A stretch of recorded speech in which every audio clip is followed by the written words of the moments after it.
Hi, I'm Greg Dell, and here with attorney Alex Palamara. And Alex, we're going to talk about a case which is um, actually it's a not a favorable case coming out of the Eighth Circuit Court of Appeals, which is above the district court. It started in Arkansas, and this case is somewhat significant, not highly unusual for ERISA. It's an example of how difficult ERISA can be at times, but the fact that it's Walmart, it makes it a bigger case than most, because I don't know if you knew this, but Walmart employs over 2.1 million people. Wow. So they have that's more than 1% of the whole U.S. workforce. So it's pretty gigantic. I know the carrier right now is Liberty Mutual for Walmart. So we've dealt with tons of Walmart cases, because when you have 1% of the U.S. workforce and they're offering long-term disability as a benefit for many employees, you see these things. So let's talk about the history of this case for this Walmart employee against Liberty Mutual, and then go through some of the things that are concerning and possibly some ways that maybe this claimant could have won this case. Obviously, this wasn't our case, but we report on every case across the country, so let's talk about it from what we know from the opinion that recently came out. Yeah, it was definitely a difficult case, and there's a lot to learn from this case for us, ourselves, and potential claimants, potential clients. Like you said, this guy worked for Walmart. He was a project manager, a light-duty job. Unfortunately for him, his back condition just got worse and worse and worse, and he had to make a claim for disability insurance benefits. Thankfully, Walmart provides its employees with long-term disability insurance policy with Liberty Life or Liberty Mutual. There's different names for the same company, but with Liberty. And he applied for benefits, and benefits were actually approved initially. Liberty conducted a review and had a consulting physician perform a review, and that physician found that he could perform that the claimant could only perform sedentary work, and his job is a light-duty job. So, with that results from that review, Liberty had no choice but to approve his claim, and benefits were approved, and they were approved, I believe, in July of 2014, and for the course of the next couple of months, Liberty kept on asking for more and more updated medical records. Very common in most disability insurance claims. You always have to keep giving them updated medical records. Unfortunately, this claimant did not. I guess maybe he sent in some records. He might have been relying upon his doctors to send in the records, which is the worst thing you can do, because maybe they send a fax, maybe they don't send a fax, who knows. But records are not going to Liberty. So by December of that year, just a few months into his claim, Liberty went ahead and denied continued benefits. So the claimant, Mr. Zieski, Damon Zieski, files an appeal, sends in updated medical records. So with the new records, Liberty has a second consultant perform a review. Now, the initial consultant performed a review sometime between April and July of 2014. Now, this new review is being conducted in January or February of 2015, and the new consulting physician finds that there is not enough evidence to support this guy's claim. So Liberty takes it back and says, we're denying your claim again. This new consulting physician says this, that you can perform your light-duty job, and there's really no updated medical documentation that supports your claim. So a second appeal is filed, however. Updated medical documentation is submitted, including the results of a MRI. And what Liberty did again is they had a third consulting physician perform a review of this claim, and this third consulting physician found that there are restrictions and limitations, but not enough that shows that Mr. Zieski was unable to perform his light-duty occupation with Walmart. So his claim was ultimately denied. He's out of appeals, and at that point he has to file what's known as an ERISA lawsuit in federal court. And he files an ERISA lawsuit. And lo and behold, the district court in Arkansas rules in favor of him and finds that the decision by Liberty was unreasonable, that the reviews they had relied upon were just unreasonable when compared to the medical documentation. So the lower court actually awarded long-term disability benefits and attorney's fees in favor of the claimant. Great. He went home probably feeling like $1 million that day, thinking that he was going to receive his long-term disability benefits. His attorneys were probably so happy they were going to get their attorney's fees paid for. But unfortunately, we have the appeals process in the United States. And in this case, it goes to the Eighth Circuit Court of Appeals, and an appeal was filed in the Eighth Circuit. And lo and behold, ultimately, the Eighth Circuit Court of Appeals ruled against this claimant. Okay. So the Eighth Circuit Court of Appeals disagrees with the judge. Correct. Who said everything you just mentioned about the Liberty Mutual abusing their discretion and that benefit should be awarded. and now the Eighth Circuit. What was the Eighth Circuit Court of Appeals? Now the Eighth Circuit Court of Appeals sits as what, a 3-judge panel basically? Typically, yes. And what was their basis for saying why they thought that the denial of benefits should have been upheld? Well, their thought process was this. They looked at all the evidence. They looked at all the medical documentation in the claim file. They looked at all the reviews that Liberty Life was hanging its hat on.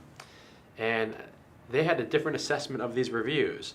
And essentially what they said is that these doctors reviewed all the medical documentation, and even though it was against the claimant, there was nothing unreasonable with why these doctors found the way they did. They looked at all the medical documentation, took everything into account, and just because their opinions are different from those of the treating physicians doesn't mean that the lower court should have thrown out the reviewing doctor's opinions. And essentially they just said, the Court of Appeals said, these reviewing doctors, even though they never laid eyes or hands or treated or evaluated the claimant, it's enough for them the reviewing medical documentation is enough for them to come up with these opinions, and these opinions are enough for Liberty Life to deny a claim on. And it seems shocking. It doesn't make logical sense why an insurance company can ignore the opinions of the treating doctors who have actually, assessed, evaluated, seen somebody multiple times, and forms an opinion over the course of months or even years. And insurance companies can throw that all out and just rely upon a doctor who's merely sitting inside an office, probably at the insurance company, reviewing medical records, essentially performing a Monday morning quarterbacking job of these medical records, saying, oh, I don't see this here, they didn't mention this, so since they didn't mention this, he must be fine, and he must be able to perform his occupation. So this case is the classic example of why we've lobbied around the country to get rid of the arbitrary and capricious clause and to get rid of the abuse of discretion clause, because it wasn't so much that the Eighth Circuit Court of Appeals didn't feel that this claimant was disabled. It was, yeah, he may be disabled and we may believe that he can't work.